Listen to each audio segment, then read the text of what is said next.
Good morning, जय श्रीराम. नमस्कार मैत्रिणींनो, अंजली किचनमध्ये तुमचे स्वागत आहे. तुम्हाला भोगीच्या व मकर संक्रांतीच्या हार्दिक शुभेच्छा. तर आज आपण बघूयात मिक्स भाजी कशी बनवायची. मिक्स भाजीसाठी लागणारे साहित्य बघूयात.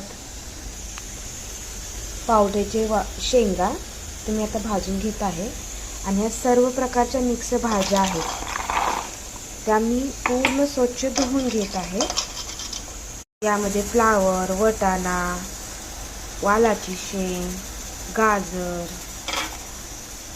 बटाटा, वांगी हे सगळं भाज्या मी धुवून घेत आहे. तर हे बघा, मी कढईमध्ये तेल ठेवून घेतलं आहे. त्यामध्ये 1 चमचा जिरे घालत आहे. जिरे चांगले तडतडले तर त्यामध्ये लसूण टाकूयात. लसूण टाकला का त्यामध्ये टॅमॅटो टाकूयात. टॅमॅटो चांगला असा भाजून घे. हळद,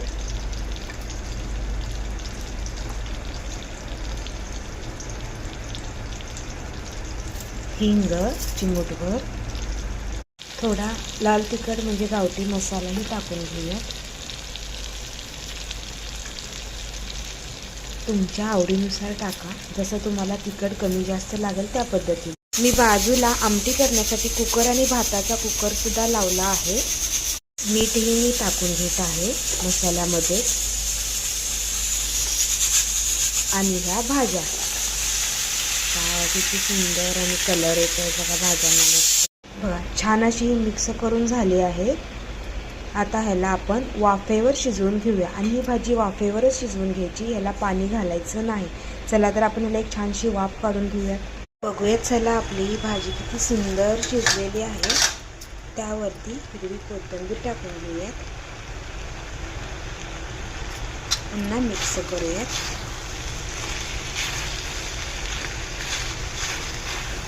तर खाण्यासाठी तयार आहे मिक्स संक्रांतीची भाजी. आपण तिळाच्या भाकरीसाठी पीठ सुद्धा मळून घेऊयात. त्यासाठी तवाही ठेवलेला आहे. मस्तपैकी तीळ लावून आपली ही भाकरी आता थापून झालेली आहे. तिला आपण आता शेकायला टाकून घेऊया. मस्त अशी आपली तिळाची भाकरी शेकून झाली आहे. बघा किती छान झाली आहे.